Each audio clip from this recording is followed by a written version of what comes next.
அண்ணன் America சீனாவ target பண்ணுது. இப்ப சீனாவ சுத்தி என்ன நடக்குது அப்படின்னு பார்த்தோம்னா, சீனாவோட எதிர்காலம், ஜாதகம் எல்லாத்தையும் மாத்தி எழுதிறலாம். நம்மளே எழுதிறலாம் போ! அப்படிங்கிற முடிவுக்கு பக்கத்து நாடுகளும் சரி, தூரத்துல இருக்கிற நாடுகளும் சரி, எல்லாருமே ஒரு முடிவுக்கு வந்துருவார்கள். அப்படி ஒரு அருமையான சம்பவம் வந்திருக்கு. அத தொடர்ந்து முக்கியமா இந்த காலகட்டங்கள்ல வாய் அடிக்கக்கூடிய பங்களாதேஷ் ஆகட்டும், வாய் அடிக்கக்கூடிய சீனா ஆகட்டும், 2 பேர்களும் ஒரே சமயத்துல நடுங்குறாய்ங்க. இத காட்டிலும் ஒரு குதூகலமான செய்தி நமக்கு என்ன இருக்கு? இத காட்டிலும் இன்னொரு மைலேஜான செய்தி அப்படின்னு பார்த்தோம்னா, அமெரிக்கா செஞ்ச சேட்டைகள்ல இந்தியாவோட பிரசன்ஸும் இருக்கு. இது ஒண்ணு போதுமே, இந்த பயலுகள வச்சு செய்யறக்கு அப்படிங்கிற மாரி தான். சரி சூழ்நிலை என்னன்னு பார்ப்போம். முதல்ல அமெரிக்கா ஒரு நாட்ட டார்கெட் வைக்குது. ஏதோ ஒரு நாடு, ஏதோ ஒரு நாட்ட டார்கெட் வைக்குதுன்னா, அந்த நாடு பலமா இருந்தா பலத்த குறைப்பார்கள். அமெரிக்காவ பொறுத்தவரை ஒரு ஸ்டெப் மேல போயிருவாய்ங்க. ஏன் அப்டின்னா, அவனுங்களுக்கு வெற்றி வேணும். நிரந்தர வெற்றி வேணும். இந்த வெற்றியும் சரி, நிரந்தர வெற்றியும் சரி, மிகப்பெரிய விலை குடுத்து வாங்கறது கிடையாது. மிகப்பெரிய அளவுல வருமானத்த பெருக்கி குடுக்கணும். இந்த மாரி புரியாத தியரிய இம்ப்ளிமெண்ட் பண்ணி வெற்றிகரமா பல நூற்றாண்டுகளாக மைலேஜ் எடுக்கக்கூடிய நாடா மாறி நிக்கிறனால தான் அமெரிக்கா வல்லரசாவே நிக்குது. சரி அப்படி என்ன செய்யும்? அந்த நாடு மட்டும் கிடையாது. அந்த நாட்ட சுத்தி இருக்கக்கூடிய அதாவது அந்த ஒட்டுமொத்த பிராந்தியத்தையுமே ஒரு நிலைத்தன்மையே இல்லாத பிராந்தியமா மாத்தி விட்டுருவாய்ங்க. அதுக்கப்புறம் என்ன? வச்சு செய்ய வேண்டியது தான். மத்திய கிழக்குலேருந்து வளைகுடா வரை என்னடா பிரச்சனை அப்படின்னு கேட்டா, அவனுங்களுக்குள்ளேயே பிரச்சனை. வேற அதுக்குள்ளேயும் பிரச்சனை இருக்கு. புரியலையே! அங்க 2 பிரிவு இருக்கு. சரி இருந்துட்டு போது. அந்த பிரிவுகளுக்குள்ளேயும் 1 டசன் பிரிவுகள் இருக்கு. இல்ல வேணாம். இதுக்கு மேல எனக்கு புரிய வேணாம். அது கழுசறையா போயிரும் அப்படின்னு சொல்லி விலகிக்க வேண்டியதா சமகாலத்துல நடக்கிறத நம்மளும் பார்த்துக்கிட்டு தான் இருக்கோம். இந்த மாரி ஒட்டுமொத்த பிராந்தியத்தையும் அப்படியே நிலகுலைய வைக்கிறது தான் அண்ணன் அமெரிக்காவோட ஸ்டைலு. இப்ப சீனாவ குறி வைக்கும்போது ஏறக்குறைய அதே வேலைய பக்காவா பண்ண ஆரம்பிச்சுட்டாங்க. அப்படி என்ன பண்றாய்ங்க அப்படிங்கிறதையும் பார்ப்போம். இந்த 2 பயலுகளும் எப்படி கதர்றாய்ங்கங்கிறதையும் பார்ப்போம். உதாரணமா யூனுஸ பொறுத்தவரை பேசாத பேச்சு கிடையாது. எது நம்மள பார்த்து. சீனாவே மிரண்டு ஓடி கால்ல விழுகிற காலகட்டத்தில யூனுஸ் தலையும் புரியாம, காலும் புரியாம வாய் பேசினாரு. சரி யூனுஸ் தான் இப்படி அப்படின்னா, யூனுஸ்க்கு பின்னாடி உள்ள பயலுகலாம் அதுக்கும் மேல 4 மணி நேரத்தில இந்தியாவ முடிச்சு கட்டிருவேன். 4 நாள்ல 4 மாநிலத்த பங்களாதேஷ் கொடிய பறக்க விட்டுருவேன். இந்த மாரி பேசாத பேச்சு கிடையாது. அப்படி பேசுற பயலுக இப்ப என்ன சொல்றாய்ங்க, அதுவும் யூனுஸே சொல்றாரு. என்ன அப்படின்னா, சார்க்க வலுப்படுத்தணும். அது வந்து அப்படியே சார்க் தலைவர்கள் ஒண்ணா நின்னு ஃபோட்டோ எடுத்தோம்னா, அப்படி உலகமே மிரண்டு பார்க்கணும். ஏதோ G7 கூட்டம் மாரியும், G20 கூட்டம் மாரியும் இதுக்கு நிகரா, இல்ல ஒரு படி மேல போய் நேட்டோவோட நாடுகள் ஒரு ஃபோட்டோ ஷூட் நடத்தா எப்படி இருக்கும்? அந்த மாரி ஒரு செல்வாக்கா இருக்கணும் சார்க் அப்படின்னு சொல்ட்டாரு. "என்னடா நேத்து தனி இது போட்டு பேசுறியா?" அப்படிங்கிற மாரி தான் எல்லாருக்கும் இருக்கும். எதுக்கு இந்த பையன் இப்படி பண்றான்? நம்ம ஊர்ல சொல்ற மாரி, "எலிக்கு எதுக்கு ட்ரெஸ் இல்லாம போது?" அப்படின்னா, சமகாலங்கள்ல இன்னொரு பையனும் இதே கான்செப்ட். என்ன அப்டின்னா 2020க்கு முன்னாடி உள்ள எல்லை நிலைமைக்கு போயிட்டோம். அப்படி இருந்தும் ரொம்ப தீவிரமான பேச்சுவார்த்தையில யார் நம்ம கூட இருக்கா அப்படின்னு கேட்டா, சீனா தான் இருக்கு. சீனாவ பொறுத்தவரை எல்லா டிவிஷனும் இன்னும் நம்ம கூட பேச்சுவார்த்தையிலே இருக்காய்ங்க. எதுக்குடா 1947க்கு பின்னாடி போறீங்களா அப்படின்னு கேட்டா, இல்ல இல்ல இந்த வர்த்தகத்துக்காகவா அப்படின்னு கேட்டா, ஆமாமா அது ஃபர்ஸ்ட்டு. அதே சமயம் பிரச்சனைகளையும் கொஞ்சம் தீர்த்துக்குவோமே அப்படின்னு 2 பேருங்களும் இப்படி துடிக்கிற காரணம் என்ன? அதுவும் நேரடியா வந்தே துடிக்கிற காரணம் என்ன அப்படின்னா, பங்களாதேஷ், மியான்மர் இந்த எல்லைகள் அப்படிங்கிறது இன்னைக்கு யாரு கண்ட்ரோல்ல இருக்குன்னு யாருக்குமே தெரியுதில்ல. காரணம் என்ன அப்புட்ன்னா, மியான்மர பொறுத்தவரையும், பர்மாவ பொறுத்தவரையும் அங்க அங்க ஒரு ராணுவம் இருக்கு. அந்த ராணுவம் எப்படி வந்துச்சு? அங்க உள்ள ஆட்சி அதிகாரத்த கைப்பத்தி வந்துச்சு. ஒரு ராணுவ புரட்சி மூலம் வந்துச்சு. அந்த ராணுவத்த சேலஞ்ச் பண்ணி உள்ளூர்ல இன்னொரு ஒரு கிளர்ச்சி படை உருவாச்சு. அந்த கிளர்ச்சி படைகிட்ட ராணுவம் சரண்டர் ஆயிக்கிட்டே இருக்கு. பல பகுதிகள்.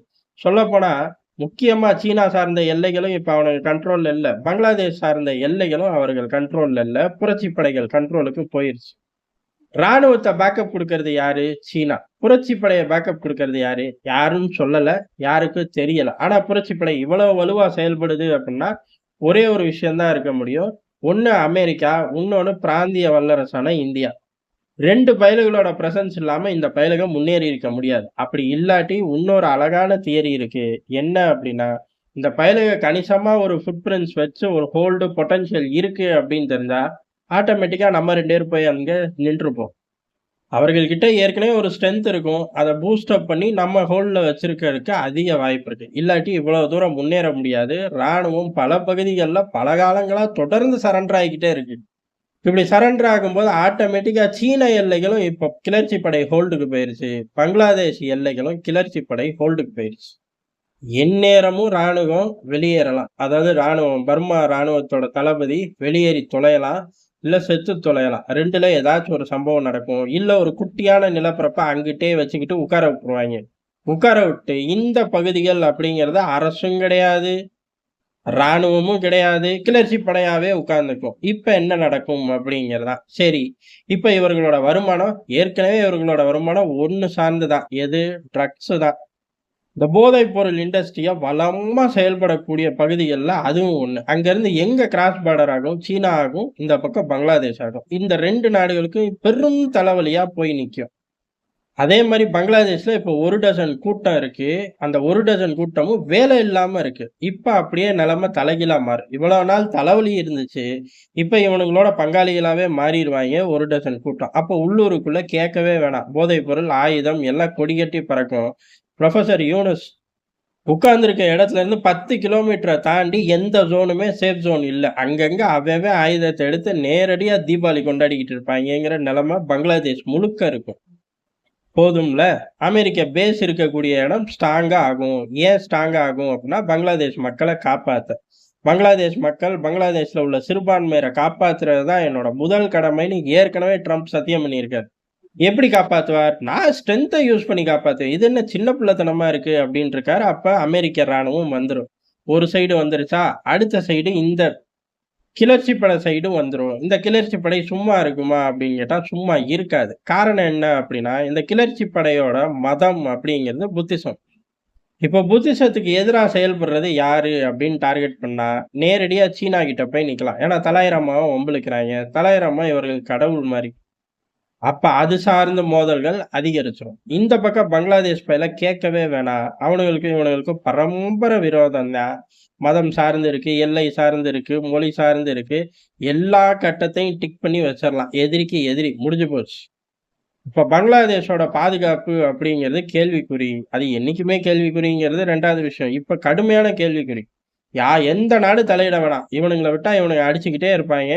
அவனுங்கனால கண்ட்ரோலே எடுக்க முடியதில்ல. எப்படி பாகிஸ்தான் ராணுவம் அங்க உள்ள பாகிஸ்தான் தாலிபான்கள் ஆகட்டும், ஆப்கானிஸ்தான் தாலிபான்கள பார்த்து அஞ்சி நடுங்குதோ, அத விட 2 மடங்கு கூட இவனுங்க அஞ்சி நடக்குறாய்ங்க. தப்பி தவறி கூட அவனுங்க பார்வையில நம்ம பற்றக்கூடாது அப்படின்னு ஓடி ஒளியிறாய்ங்க. பாகிஸ்தான் ராணுவம் அப்படி கிடையாது. அவனுங்க பார்வையில நம்ம பட்டா பரவால்ல. பேசி தீர்த்துக்கலாம் அப்படிங்கிற மாரி எல்லைகளுக்கு வந்துட்டு போவாய்ங்க. ஆனா தாக்கிற கூடாதுங்கிறதுல கவனமா இருப்பாய்ங்க. இவனுங்க ஒரு படி மேல. அவனுங்க கண் பார்வையிலயே நம்ம பற்றக்கூடாதுடா. அவன் போலீஸு நம்ம திருடேங்கிற மாரி ஓடி ஒளியிறாய்ங்க. இப்ப அருமையா ஹோல்ட் எடுக்கலாமா? முடிஞ்சு போச்சு. இந்த பிராந்தியத்துக்குள்ள பெரும் கலவர இயக்கங்கள் உருவாயிருச்சு.